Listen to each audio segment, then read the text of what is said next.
எறா தொக்கு செய்கிறதுக்கு கொஞ்சமாக எண்ணெய் ஊற்றி சோம்பு, வெங்காயம், தக்காளி, இஞ்சி பூண்டு பேஸ்ட் எல்லாம் போட்டு வதக்கிறது. இதோட பச்சை ஸ்மெல் வந்து போகணும். ஓகேவா? இது வந்து எண்ணெய், சோம்பு, வெங்காயம், தக்காளி, இஞ்சி பூண்டு பேஸ்ட்டு. ஓகேவா? எல்லாம் போட்டு வதக்கி எண்ணெய் பிரிஞ்சு மேலே வரணும். அவ்வளோக்கு நம்ம நல்லா வதக்கிக்கணும். இப்போ இறாவோட வந்து நம்ம வந்து உருளைக்கிழங்கு, முருங்கைக்காய், இந்த மாதிரி நாட்டு காய்கறிலாம் போட்டு செஞ்சோன்னு வச்சுக்கோங்களேன், சூப்பராக இருக்கும். அதுக்காக இப்போ நான் என்ன காய் யூஸ் பண்ணிக்கிறேன்னா பாருங்கள், உருளைக்கிழங்கு, முருங்கைக்காய் ரெண்டையும் போட்டு வச்சுருக்கேன். இது எதுக்குன்னா நமக்கு வந்து இங்கே பாருங்கள் இறை குவான்டிட்டி கம்மியாக தான் இருக்குது, அதெல்லாம் கொஞ்சம் எக்ஸ்ட்ரா நமக்கு கிடைக்கும். அதனால் வந்து இந்த காய்கறி போட்டுருக்கோம். காய்கறி நல்லா ஒரு அரை வேக்காடு வேகணும், எண்ணெயிலே வதங்கி.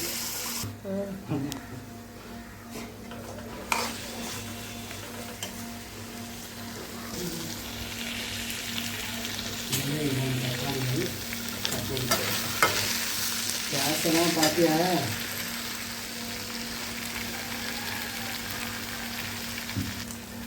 தண்ணி நம்ம கையால் இப்போ வந்து காயெல்லாம் வந்து அரை பக்கம் நல்லா வெந்துருச்சு. இப்போ வந்து நம்ம இறா போட்டுக்கலாம். ஃப்ரெண்ட்ஸ், இந்த பக்கம் இறா வந்து க்ளீன் பண்ணும்போது இந்த சென்டர் போர்ஷன் லேசாக கிள்ளி விட்டிங்கன்னா அதுலேருந்து வரும் குடல் நீட்டாக ஒரு நூல் மாதிரி வரும். ஓகேவா? அது எடுத்தால் தான் வந்து நமக்கு மண் கரகரன்னு இல்லாமல் இருக்கும்.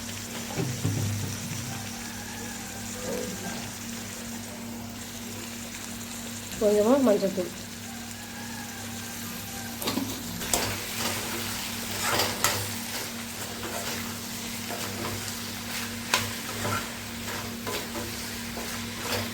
நல்லா வதக்கணும்.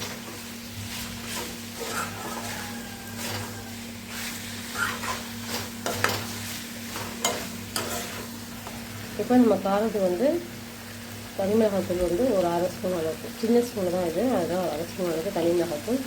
நம்ம குழம்புக்கு போடுறோம் பார்த்தீங்களா, அது வந்து அந்த மிளகாத்தூள் வந்து ஒரு ஸ்பூன் அளவுக்கு போட்டு வைக்கலாம். இது வந்து இன்னும் உங்களுக்கு நல்லா கிரேவியாக இருந்துச்சுக்கா நிறைய வேணும்னாக்கா இன்னும் தேங்காய் கொஞ்சம் சோம்பு எல்லாம் அரைச்சி ஊற்றுனீங்கனாக்கா கிரேவி சூப்பராக இருக்கும். நான் வந்து இதோட இது பண்ணிக்கலாம்.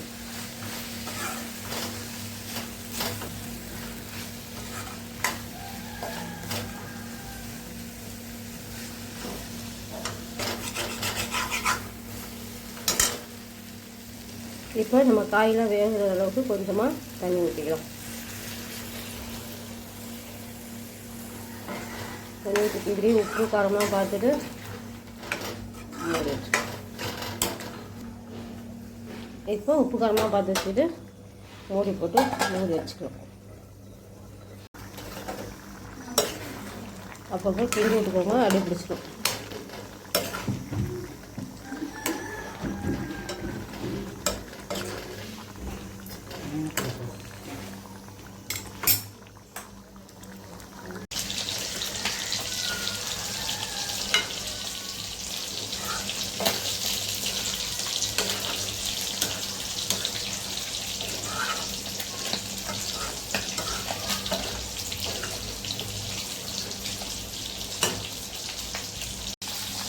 இந்த ஸ்டேஜுக்கு வேணாலும் நீங்கள் நிறுத்திக்கோங்க, ஏன்னா அதுக்கு முன்னாடி ஸ்டேஜில் கூட நிறுத்திக்கலாம். ஓகேவா? அவ்வளோதான் ஃப்ரெண்ட்ஸ். நீங்களும் எப்படிலாம் ட்ரை பண்ணுங்கள். ட்ரை பண்ணிட்டு கமெண்ட் பண்ணுங்கள். மனைவி மார்க்கெட் சேனல் சப்ஸ்கிரைப் பண்ணிக்கோங்க. தேங்க்யூ.